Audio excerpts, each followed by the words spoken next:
I thank them for being here. I thank President Dewan for his hospitality. We have with us today from my far right, Dr. Howard Zucker, our State Health Commissioner, who's been doing outstanding work. To my right, Michaela Kennedy Cuomo, youngest of my three. I thank her very much for being here. She was going to come with us yesterday, but she had an appointment with her pillow that could not be broken, despite an executive order. To my left, Secretary Melissa DeRosa. To her left, Gareth Rhodes. First, again, I want to thank all the nurses and doctors here and all across the state and the country who've done just truly, truly extraordinary work. Thank you for being with us this afternoon. This morning, I wanted to make sure I could watch the hearing that was going on in Washington to see if there was anything that we could learn. Today is day 75. Feels like a lifetime, but it's 75 days since we had our first case. You can see so far so good in terms of the continuing decline in the total number of hospitalizations in the state. On the 3-day rolling average also, the number of intubations is down, and that's really good news. The number of new cases, which is what we're watching, these are the new cases statewide, new diagnoses, people who are in hospitals who test positive, or people who walk in the door who test positive. It's much, much better than it was. The number of lives lost is also down, still terrible and tragic, but headed in the right direction. So all the arrows are pointed in the right direction. And we're basically right back to where we were before we started this horrific situation. The question then becomes reopening. It's not a question of reopening or not. Everybody wants to reopen. We have to get back to work. People need a paycheck. The state needs an economy. People have lives to live. So everybody wants to reopen. The question is how you reopen. And from the national experts, global experts, make sure you don't reopen too soon. What they mean to be saying by too soon is you have to reopen intelligently, and you have to reopen in a calibrated way. Nobody says don't reopen. They say just be intelligent about the way you reopen. Follow the data, follow the science, follow the facts, follow the metrics. We know enough now to know what happens, that every action has a reaction. If we do this, then this will happen. We've lived this enough. So based on what we know, make sure we're being intelligent, not emotional, not political, not based on feelings, but based on facts. And learn the lessons of other people who have gone through this. Other states have gone through it. Other countries have gone through it. There are experiences that we can learn from. Educate yourself. And be smart. Be smart. Check the data on a daily basis. And we have the data on a daily basis. We put together a very elaborate reporting system on testing data, on hospital data from all across the state. That data is now available on a daily basis, and you can track that data and know exactly where you are. It's like taking your blood pressure every morning. It's like getting your cholesterol count every morning. You can know exactly where you are every morning. And not just for the elected officials, not just for government. This is all about what people do. This is about what citizens do. And what the elected officials are trying to do, what I'm trying to do, is to inform the citizens so they can better protect themselves. And they know what decisions they should make. And that's why all the information we're accumulating, we're making it in a very transparent way. And I hope people get up in the morning, they have their cup of coffee, and they go online to find out where their county is, how are they doing, and calibrate their behavior that way. The state has developed a very elaborate dashboard of relevant local information. They told me they were designing a dashboard. I got very excited about it. I sent them a picture of what I think is one of the really iconic dashboards, 1967 Corvette, arguably the most beautiful dashboard. I said they should consider that design when they were doing a state dashboard. They came back with this design. It's a New York State dashboard. How it in any way mirrors a dashboard from a 1967 Corvette, I have no idea, but how can government be expected to have the same artistic design that we had 50 years ago? So here's the state dashboard. You notice the iconic design and curves and art that was used in it, but it has all the information, even if it's not the most artistic, and it has all the information for all the regions statewide, so every region can compare themselves to where other regions in this state. Right now, by the criteria that we have, which is basically from the federal CDC, we have certain regions that are poised to reopen tomorrow, other regions where the numbers do not suggest they're in a position to reopen.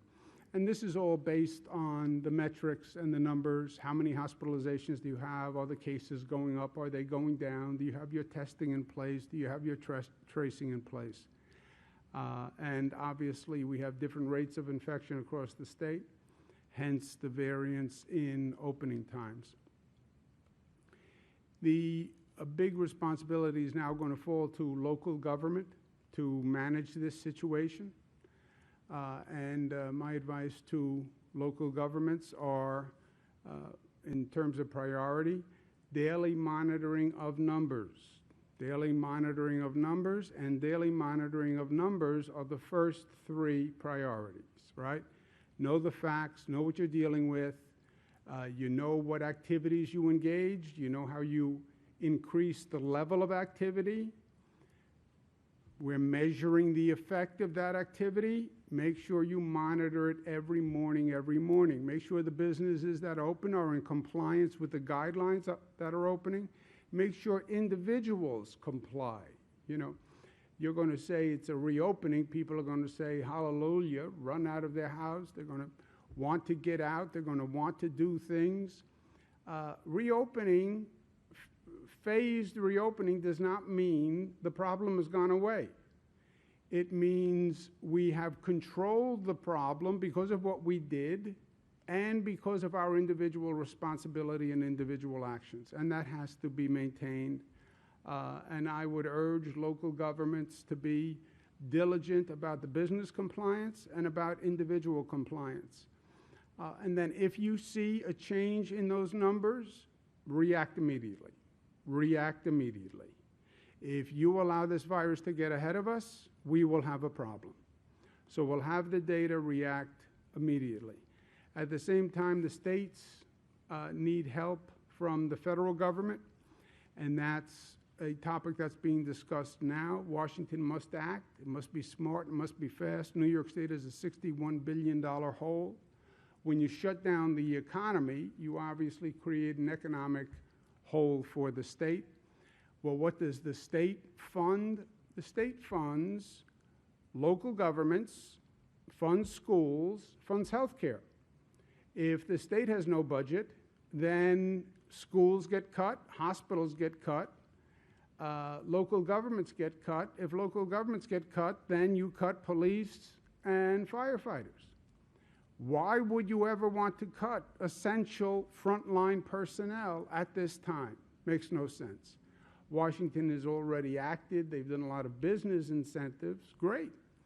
But we need our healthcare institutions, we need our schools, we need our police and firefighters funded. I spoke with President Trump this morning. We spoke again about the state funding issues.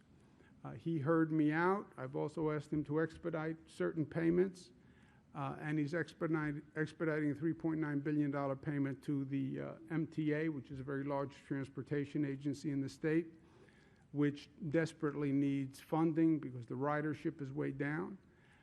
And the president cut red tape and actually sent the first installment today. So I'm grateful for that, and I thank him. The House, meantime, has proposed a bill. The bill does a lot of good. It funds state and local aid, $500 billion, to make up for those shortfalls. It funds testing. Everybody talks about testing, tracing. Those operations have to be put in place. In New York State, we'll wind up hiring thousands of tracers. We need funding to do that. I understand it's our obligation. States are in charge, governors are in charge, but we need help with funding.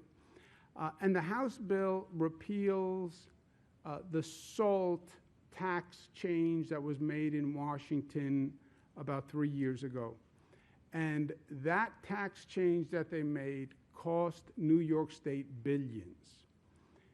The House bill repeals that change, which is a significant benefit to this state. And ironically, the states that were most hurt by SALT are the states that have the most pain from the COVID virus. So repealing SALT actually is, in my opinion, the best thing you can do to help the states that are now battling the COVID virus. In New York State, the SALT repeal increased our taxes $12 to $15 billion, just New York State. We now pay $12 to $15 billion more every year to the federal government, believe it or not. So that would be a major boost. But Washington has to act, no delay, no special interests getting priority or special treatment here. And when we're doing these corporate bailouts, make sure we don't make the mistake we made in 2008, where we gave corporations large bailouts and the corporations took the money and paid themselves with the money. I was Attorney General at the time. I brought cases against corporations that took the bailout and gave themselves all a pay raise. Why should the American taxpayers now bail out corporations unless they're going to rehire workers? I'm afraid you're going to see corporations that will not hire back the same number of employees. They're going to use this pandemic as a way to restructure or get lean. If a corporation is going to take government money, they should rehire the same number of workers they had before. I did an op-ed in the Washington Post to that effect. But I believe that should be a condition across the board. Any corporation that gets money from the government, from the people, should hire back the same number of workers. If you want to lay off workers, don't expect the taxpayer to subsidize you laying off workers. And if there's a moment in our modern history where we can get out of this partisan gridlock, hyper-political moment, now is the time. My position of funding for state governments is not a Democratic position. There's an organization called the National Governors Association. It's Democratic governors, it's Republican governors. The chairman is a Republican governor. I'm the vice chairman. And the NGA, National Governors Association, in a bipartisan way, is urging Washington to pass the relief for state and local government. So there's no red or blue here, right? It's red, white, and blue. Also, at the same time, we went through all this pain. People talk about reopening. I want to set the bar higher. It's not about just going back to where we were. Let's use this as a moment to grow and to get better. Let's learn from the pain that we went through. And I talk about reimagining New York, and let's use this as a moment to reimagine our education system, our telecommuting, our telemedicine, a better public transportation system, a better public health system, and take this experience and grow from it, right? Life will knock you on your rear end. That's true. But do you get up, and do you get up smarter? And that's the moment we're at. One of the lessons we learned, and I was speaking about it in the hearing today, we should never again be in the position where we don't have medical equipment, where we're facing a pandemic, we're facing a major public health issue, and we don't even have basic equipment for nurses and doctors, and so much of it came from China, and governors such as myself are trying to figure out who do we know in China to get masks for nurses in our hospitals. I mean, it was terrible what we went through. It's a matter of national security. And I want to make sure that we in New York are actually leading the way. Let us start manufacturing here in this country, in this state, masks and gowns and drugs and the ventilators and the tests we need. And let New York start, and we already have. But we should never again as a nation have to scramble the way we scrambled. We are now aggressively courting businesses, incentivizing businesses to build, to manufacture medical equipment here in this state.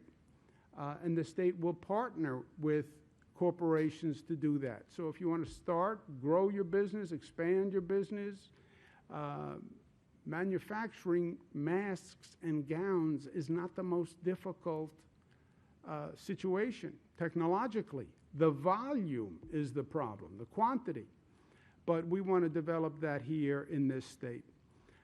And then with this virus, we must remain vigilant because we're still learning. Facts are in many ways still continuing to change on us. And while we're learning, the virus is still learning also. We have a situation that is serious and concerning, which is these COVID-related illnesses in children. Department of Health is now looking at 110 cases of a COVID-related illness in children. It's similar to what they call Kawasaki disease or toxic shock-like syndrome. We've lost a 5-year-old, a 7-year-old, and an 18-year-old girl to this disease. New York State and Department of Health are at the forefront nationally, if not internationally, in looking at this. And the Department of Health, good work of Dr. Zucker, they've had a number of telephone conferences, web conferences. 16 other states now see cases that they're investigating once Department of Health explained what they've been looking at. 6 European countries are now looking at the same situation. And I expect this is only going to grow. Parents should beware, and parents should be informed of this. The key is prolonged fever. And then you see on the chart the other symptoms that parents should look for. Also, it tends to present in children who were exposed to the COVID virus and actually now have the antibodies from the COVID virus or still test positive for the COVID virus. So if you have a child who has a fever, who you think may have been exposed to the COVID virus, a person who had the virus or you found out later came down with it, and you see these symptoms, then you should take action. New York State has published today online the first in the nation criteria for healthcare professionals to isolate, define, identify this syndrome, and test for it. But it is very important. Right now we have it affecting children from less than 1 year old, so infants to 21 years old. Okay, that's it. When you look at over the 100 cases, that's the span, which is obviously a very frightening development. There's more information on the website. Last point of personal opinion. I'm the governor of the state of New York, and I take that responsibility very seriously. I'm honored to be governor. I work at it 7 days a week, 24 hours a day. But in many ways, before being governor, I am a son, I'm a brother, I'm an uncle, and I'm a father. And as a parent, as a father, I just want to make sure I'm communicating, especially this last situation, to the people of the state and beyond. This virus has been ahead of us every step of the way. I can't tell you how many quote-unquote facts I was told that then changed, right? When the virus started, the virus was coming from China. Everybody was looking at China. Turns out the virus came from Europe, and nobody told us. When this first started, if you had the disease and recovered, you then had antibodies, and you were immune. My brother had the virus, recovered, so he had the antibodies. We were told, well, then you're immune from getting it again. And we had plans to have people who tested for the antibodies, they could go back to work because they were immune. And the facts changed. You know what? Maybe they're not immune, or maybe they're only a little immune, or they're partially immune.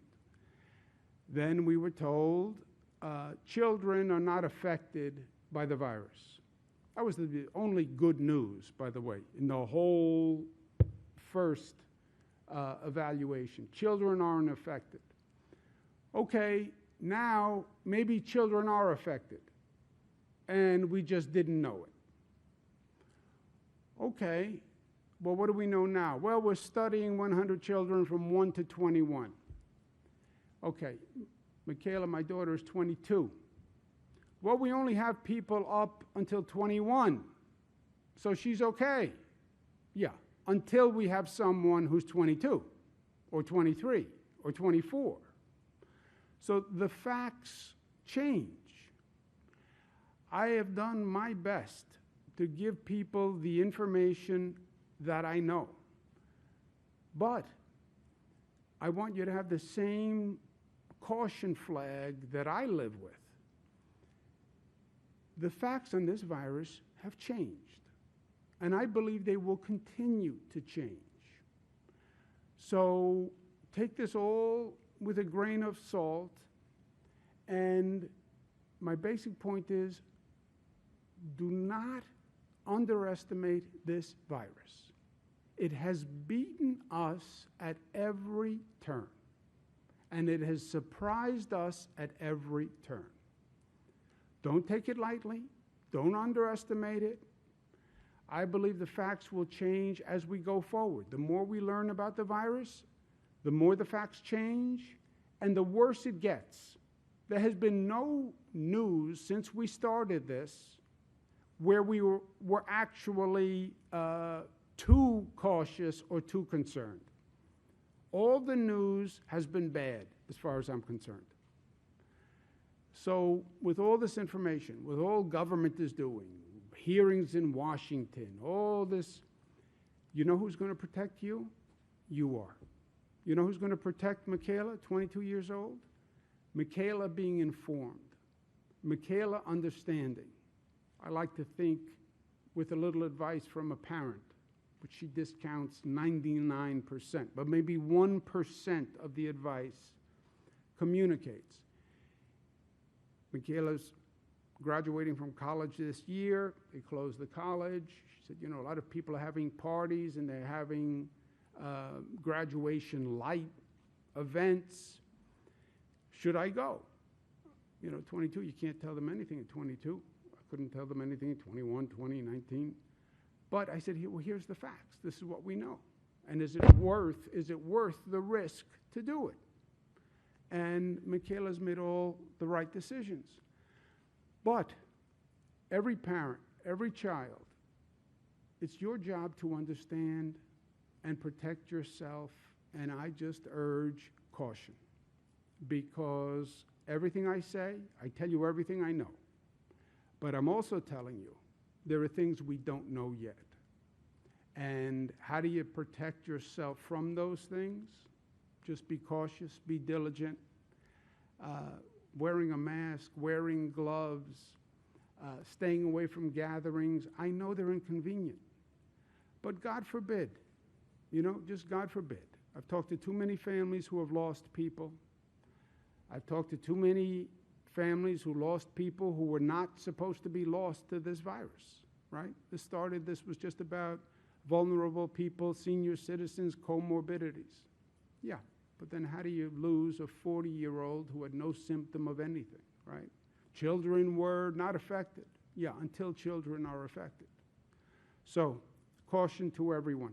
And whatever I know, I will communicate. But again, it's about you, protecting you, and I heartily recommend caution and diligence. Questions? Governor, the state website today posted what looks like guidelines, a breakdown of industries for phase one, and basically an agreement businesses have to fill out. Would you explain that process, speak to business owners across the reopened regions of the state about what they need to do? Yeah, let me give you the general outlines. Melissa or Gareth or Dr. Zucker or Michaela can chime in. The phased reopening, phase one reopening for regions that hit certain numerical criteria. We talked about what regions are poised to hit that criteria tomorrow. And then with the phased reopening is construction jobs, manufacturing jobs, retail jobs by these guidelines. And the guidelines are posted, and the guidelines are quite specific: social distancing, curbside pickup, in-store pickup. If you're a manufacturing facility, 6 feet, PPE provide to employees, etc. Those guidelines are then enforced and monitored by the local governments. To the extent there's any question for a specific business that these guidelines don't exactly fit, how does this work? They can call the quote-unquote regional control group, mayor, county executive, their local county executive, because they're going to be in charge of the compliance. And we understand one size does not fit all, so depending on pound of business, it may have to be customized. And how do I interpret 6 feet? This is how my business works. It doesn't really fit 6 feet. All those one-off issues, if you will be handled locally. We just have statewide overall guidelines, and any particular tailoring question, that should be done with the local governments. You want to add anything? No, that's correct. And we posted it, as you noted, last night. Today, we're doing our regional control meetings with the state to be able to answer questions of all the local leaders that will then get passed down to the businesses. Is there a backside to the process? Does the state or a local control group have to approve these filled out agreements by the businesses? This is the way that they demonstrate that they're adhering to the overall guidelines, and then it can be a check on the business afterwards. You said that this is the way you're going to maintain social distancing, that you're going to create a safe environment for your workers, and then if there's an issue on the back end, then you have the plan that they said that they were going to adhere to, and it's a way to hold them accountable.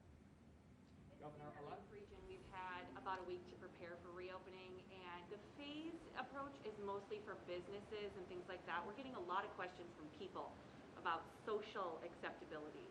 Since we've demonstrated that we can be responsible and keep our infection rates down, is there any leeway from a social aspect? Can people go to their grandkids' house if they keep their distance? It seems like a lot of people are desperate for some social interaction. Yeah, look, there was never a law on social interactions, right? How I interact with Michaela is my business. I could have gone, I passed Matilda's law. Matilda's named for my mother. I have not seen my mother since this started, except on video devices. I could have. That's up to me. You know, this is your relationship, it's your interaction, it's your family, it's your friend. You know, we have guidelines, we have best practices, we can tell you what we think is smart, but that's up to individuals. And that's why I say inform yourself. I suggest caution, again, because this virus has only gotten worse the more we know. But there's no law or regulation that tells you how to interact with your personal relationships. That's up to you. I hope you do it smartly, but that's up to you. So how do you see regions looking tomorrow when they wake up and they're in phase one? The businesses that choose to open, big question is how many businesses, big question to me is how many businesses choose to open tomorrow. But you know, for those businesses that choose to open, this is how retail stores will work. curbside pickup or in-store pickup, and then you can get the details on that. Manufacturing companies that want to open, this is how their employees, the PPE their employees would have to get. This is how it would have to look in the workplace. No gathering, social distancing, et cetera. And then we watch the numbers tomorrow, and we see with that increase of activity, how did people behave, and what was the effect on the infection rate, and then we go day to day. Governor, religious leaders, a lot of them I've talked to are feeling left out because they're not mentioned anywhere in your 4-phase plan. Now, while you didn't specifically close churches, I think a lot of them are looking for guidance. What can you offer to churches, temples, mosques as far as guidance for when they can start to reopen? It's less about being a church, a temple, or a mosque. It's more about a gathering, and that's going to be basically according to the guidance on large gatherings. But look, large gatherings have been where this first started. You know, we had the first quote-unquote hot spot, before they even called it a hot spot. We had the first big cluster in New Rochelle, in Westchester. There was no reason for it to be in New Rochelle and Westchester, suburban community. It was because one infected person went to a couple of events around a religious ceremony. But the last thing you want is 100, 200 people in close proximity. That is the last thing you want. That's why schools are such a challenge. How do you operate a school without a gathering? But that's the issue on the churches, temples, mosques. It has nothing to do with religion. It's the gathering. In regards to the Madison County outbreak at Green Empire Farms, more than half of the workers have tested positive, some living floor to a hotel room. One worker just lost her husband to the virus. And the company isn't answering our questions. Are you getting answers, and what are you doing to protect the community and the workers? Yeah. There are a number of outbreaks across the country in meat processing plants, right? So there are all these stories, this meat processing plant, this meat processing plant. Then we had an outbreak in an agricultural plant. Well, what was it about meat processing? It had nothing to do with meat processing. And by the way, it had nothing to do with agricultural processing. It was the fact that you had 1,000 employees in one plant. It is the gathering issue. What they call a super spreader. One person in a large gathering, any density, can infect dozens. That was New Rochelle and Westchester. Literally dozens in one event, in one gathering. That's what we learned in New Rochelle. That's what they learned again in the meat processing plants. That's what we just learned again in Madison County. So it is about the gatherings. Now, they have several hundred employees in one place. Yeah, one infected person, it can take off on you. That's why all the precautions. 4 people in one home, yeah. What we're seeing now with a lot of the new cases, they're coming from home spread, right? Close down businesses, close down schools, et cetera. So where is it now communicating and growing? In the home environment. Madison County said that the facility wasn't able to continue construction of its housing for these workers, so they then put them in hotels. So the coronavirus displaced their project, therefore they had to live in hotels, kind of a full cycle of why the density was the way it was. Well, if you have 4 people to a hotel room or 4 people to a home, you know, it's going to be the same thing. It's, you have one infected person in the home, you see it go through the family, right? Should something have been done differently, though, if they don't have places to stay, not put them in a hotel? Well, people have to live somewhere, but it's not unusual to go through a family. My brother Chris had the virus. His wife got the virus, probably from Chris, though he denies it. But then his son got the virus. Why? Because they're all in the same place. Dr. Zucker, you want to add anything on that? I think it's just, I would just add that we have been working with the county to address the housing arrangements and working with the employer. Will you be holding them accountable if the company, you find out the company hasn't been? We are investigating everything, yes. Governor, question for you about. You know anything? No, I was just going to add that this speaks to the whole reopening process, right? This is why it's so critically important that we're measuring on a daily basis the infection rate, the hospitalization rate, that we have proper testing, that we have proper contact tracing in place. Because if you look at the Madison County example, there's one instance and then there's an explosion of cases in one area, and you need to be able to test to find out whether or not those people are sick. You then need to be able to isolate them. You need to be able to contact trace to find out who else they interacted with, or else we go back to square one, and I think we can all agree no one wants to live through this again. So it just underscores the importance of doing this reopening process smartly, of every employer who's starting to reopen or is currently open, doing this in a way where social distancing is properly done, where we're making sure that everyone's wearing masks, where they're wearing gloves if that's possible, and that we do this smartly and we do it the right way. Yeah, and one of the points to learn from Madison County, I think, it's too easy for people to say in more rural communities, well, this is not our problem, right? This is a city problem. This is an urban problem. This is New York and Detroit, New York City, Detroit, it's Michigan, it's Chicago. No, it's Madison County, which is a rural county. You open a plant, you open a business, you go to a gathering, you have one person infected. One person infected, they can infect dozens in one afternoon.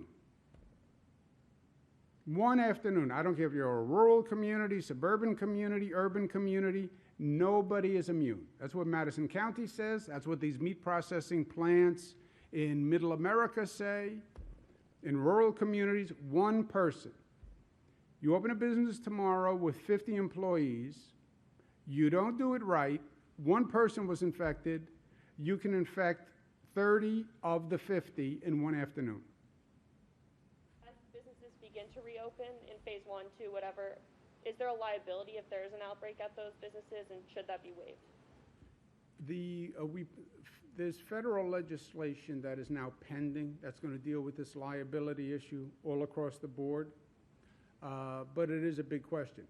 If I'm advising the business owners, I say make sure you take all the required guidance and you follow the guidance. And the guidance is quite specific. So I would urge that they all do that.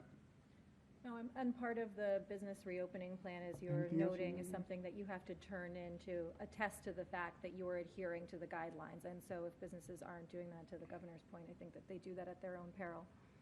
Let's take one more. Someone who didn't ask a question, sir? Surgery centers, eye doctors, dentists. What phase do they fall in? A lot of people are asking when they can go get their eye checked for a driver's license, toothache, whatever. Dentists, eye doctors, surgery centers. What phase do they fall under? Just so you know, driver's licenses, et cetera, you can do transactions for the Department of Motor Vehicles on a website. For the in-person transactions at a Department of Motor Vehicles, which are basically license renewal where you need an eye test, something like that, those deadlines have all been suspended. So if your license expires or if your vehicle registration expires and you had to go into the DMV, no one is going to enforce those laws until you can go into the DMV. So we suspended that. The elective surgeries in many counties upstate have all restarted. The doctor's appointments, doctor's offices can operate with social distancing. Ambulatory services are open. People who need medical attention or medical treatment should go get it, right? Governor, on the state fair, you've already said what has to happen regionally for that kind of event to be held. But with the Syracuse Nationals coming before that at the fairgrounds, and then the state fair needing to be planned, what's your confidence level that the status of this virus will be in check for those events to be held? Yeah, I am not going to guess, and all it would be a guess, and I'm not going to do that. This situation changes every 2 weeks. And that's why I want to do this caution, and I want people to hear me, because I don't want them to say, well, the governor said, which I did say. I said, we don't believe children are affected by this virus. I said that. I said that a number of times. And I'm talking to the best public health experts on the globe, and that's what they told me. And that's what I told people. And now that turns out not to be true.